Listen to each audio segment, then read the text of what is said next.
What's going on, family? Another day, you know what I'm saying?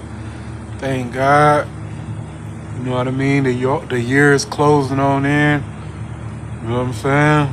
Got about one more month, and thanks to God, we'll be able to, jump off in a whole new year.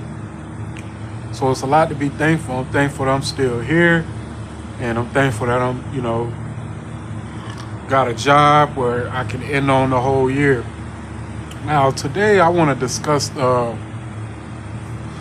wanted attention versus unwanted attention. You know what I'm saying? Everybody in this world, well, I might not say everybody, but a lot of people, mass majority of people in this world enjoy attention and validation. You know what I'm saying? They enjoy attention and validation, but let's discern wanted attention and validation. You know what I mean? That's the fuel. That's what, picks people up, get people going. It's like mental food. You know what I'm saying? Mental energy. It pushes people in the right direction. It pushes, what I mean? People feel good. They get gassed up. You know what I'm saying? With that wanted attention and validation. But the thing about it is the unwanted attention, um, that's what you against. Now, what is an example of unwanted attention? It's attention that you're not seeking. It's attention that's bullying its way in your foresight. It's attention that's forcing its way to be seen. You know what I'm saying? It's something that you it would be background to you on a normal basis, but it's now become visible to you. It's like, oh, now you can see me. Now you can see me. It's almost like the demons that live in the spiritual realm and they can't be seen. They have to use the puppets to be seen. Or when someone black out, you know what I'm saying? Somebody black out, they get so infuriated in their anger, they black out. Or some people get black out, they get so filled up with lust that they black out. You know what I'm saying? So, and that's when the demons can show. But it's almost like the demons, oh my, oh, he can finally see us. Oh shoot, he can find. And this is just this unwanted attention. This unwanted attention. It's almost like, you know what I'm saying? The wanted attention, you know what I mean, would be the chick with the shape. In school, she got the shape, she got the nice, the body, you know what I'm saying? She got the hazel eyes, you know what I mean? She got everything right. And then the unwanted attention it would be from getting from a female that got acne all over her face.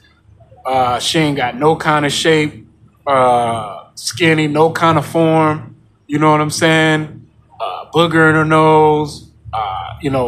Just unwanted attention. You know what I'm saying? That's what it's like. So it's not that you don't want attention and validation from everything. You know what I'm saying? Because there is a such thing as unwanted attention. And that's the thing that this program thrives off of. They'll deprive you from that wanted attention and feed you with unwanted attention. So basically, if they find out in your psychology, based off the response that you give them through this everyday experiment of this gang stalking targeting, they'll start to see like, okay, he reacts to that. He likes that type of attention. He likes this type of people. You know what I'm saying? Let's keep them type of people away from him. He likes high vibrational people. He likes genuine people. He likes people that has intellectual conversations that's actually talking about something with substance. He likes that. Let's keep him away. Let's deprive him from people that talk with substance, from people that's genuine, for people that has a sense of humor, people that's funny. Let's keep him away from that because we see he has a good time around people like that. You know what I mean? Carefree people like that. Let's flood them with the attention of dull people, nosy people, dry people, people that talk about low vibrational things all the time. You know what I'm saying? Let's give them unwanted, before when I was single, you know what I'm saying? They deprived me from the wanted attention, the flirtatious attention. Now that I'm married, you know what I'm saying, have a wife, now they give me the unwanted attention now they want to give me the flirtations. Now they want to give me the open conversation. Before, it was like when I was single, before we lock in on the introduction on the conversation, here comes reinforcement. Here comes some type of dude, like, talking, like, giving them the eye, like, hey, go ahead and move about your business. You know what I'm saying? This business. You know what I mean? No, it's not for him. But now the unwanted attention is flipped. Now it's like, okay, boom. They don't say nothing. They just, you know what I'm saying? They look from a distance, like, okay, let's see if he actually gonna bite the bait. You know what I mean? No. I play along, you know what I'm saying, at work, but no. So this is the thing, wanted attention versus unwanted attention. Once they see that something that you like or the attention that you're actually seeking, they'll deprive you from that. And based off your past or whatever experimentation they have done in the past, and they see, oh, you don't like these kind of people, then we'll flood you with these kind of people. You know what I'm saying? Like unwanted attention, you know what I mean, from people that like the same sex. You know what I'm saying? You don't care what they like, but it's like when the energy is focused on you, they know that that's unwanted attention. They know that makes you feel uncomfortable. You know what I'm saying? So they're going to keep flooding you with that unwanted attention. You know what I'm saying? Things like that. So it's just a thing of focusing on, just getting your work done. Because once I understand this targeting and stuff like that, I noticed that they flood my sensories. Like what's that dude Hood Ross on his poster? His name Hood Ross. You know what I'm saying? He always be in his car, big dude. You know what I mean? And he be saying some knowledge. He be saying they be overloading your sensories, and I agree with that. They definitely can overload your sensories. They definitely can flood your senses to try to change your perception. You know what I'm saying? And it's the thing, if they can get you to go against what you don't, to open up to unwanted attention, then that's almost like they can kind of take over the driver's seat and turn you out in a way. If they can do that, it's almost like they can turn you out in a way. You know what I'm saying? Your free will, what in your essence, your core, what the intention that you like, you know what I'm saying, versus the intention that you don't like. If they can change that, it's the micro things. If they can change that perception, it's a whole lot more perception that they can change. That's the whole narrative.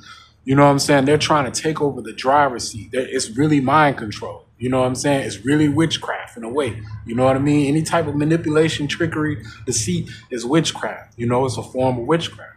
You know what I mean? It's not always with the cauldron pots. It's not always with the pointy hats and the broomsticks. You know what I'm saying? There's the manipulation to change your mind, your direction, your drive, and stuff like that. So I just always notice that on a day-to-day basis, like, oh, they see what I like and they deprive me from that. And they see what I don't like and they flood me with that. So sometimes family, you play around with that. You can do reverse psychology. Just test it. Test it for yourself. Reverse psychology, meaning doing the opposite, you know what I mean, of what you actually like to see what the outcome is. Like, basically, like, you normally wouldn't like to talk to this person and stuff like that, but then you just, you know what I mean, act like you enjoying the conversation, even if it's a dry conversation, and indirects and all that type of stuff. Even though it's the indirects and stuff, a conversation that really make you act like you actually enjoying that conversation. And the program due time, they'll deprive you from that and start flooding you with the opposite. That's the name of the game. They want to flood you with unwanted attention to irritate you, to change your perception, to irritate you, you know what I mean, to get you to act out, you know what I mean? So the person could look innocent, like, hey, what did I do? What's your problem? You know what I'm saying? And then they'll just create the narrative. Once you act out, they got to record it. Then they can recruit more people. They recruit tons of more people. And it makes you look worse when you act out. You know what I'm saying? And it's an act out where you could probably possibly not shake back from it. That's the act out they're looking for. They don't want you to shake back. They want you to slip up. You know what I'm saying? They want you to be one with your darkness. They want you to open that dark door and walk through it. You know what I mean? They want you to black out. You know what I'm saying? Them demons, they want to take over. But you can't, family, you can't let them take over. That's the name of the game. Don't let them take over. Hold on 1 second.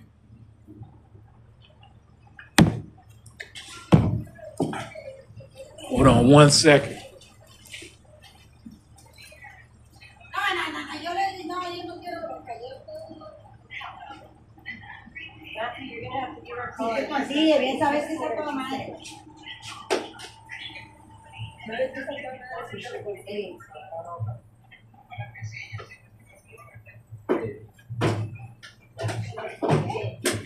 That's the name of the game.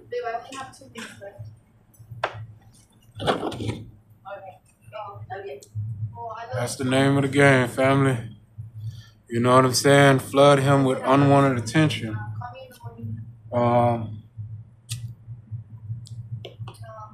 And the thing about it, they see if nothing's phasing you, then they'll start trying to overload people of what makes you comfortable at work. Like they see like how you be comfortable in certain places at work. They'll try to switch that. They'll try to change that. You know what I'm saying? So it's like reverse psychology. You got to be comfortable whatever place they place you at work. Just as long as your mind is busy and you ain't breaking your back. If there's a job or a duty where it's caused you to break your back, slow down. Pace yourself. You know what I mean? Work smart. Use your legs. Don't use your back. Work smart. Take your pace, regardless if they trying to rush you or not. You know what I'm saying? Don't let them folks trick you out of your health. Don't let them folks try to get you to overwork yourself because that's the key. We can get him to burn. We can get him to quit. We can get him to get fired. We can get him to get some type of injury going on. Then we can make him insufficient for work. You know what I'm saying? And that's just one step away from homelessness. You get what I'm saying? That's the whole name of the game of the wanted attention and the unwanted attention is to try to push him into homelessness, try to push him to be single again, try to push him to get a divorce. You know what I'm saying? Try to push him to even take his child away from him. You know what I mean? So that he could fit the narrative of being a deadbeat black guy. You know what I mean? A homeless, you know what I'm saying? A black guy that's not loyal. A black guy that's going to cheat. You know what I'm saying? A black guy that's going to lie. A black guy that's going to steal. You know what I mean? Push him back into that criminal mindset. Oh, that's the only way you're going to make it out in these streets. You get what I'm saying? So you just got to understand the program. You got to understand where they coming with it. And you got to understand they don't want to give you things that you want. They don't want to give you things that you desire. They want to do the opposite. They want to flood you with that. So it's just like your only peace of mind is to stay in your lane and do your thing. Stay out the way. Even if they try to bully and force their way to be seen. You know what I'm saying? Because it's like, oh, okay, you see it and you keep it pushing. You know, but that's the difference between wanted attention and unwanted attention. With that being said, family, peace.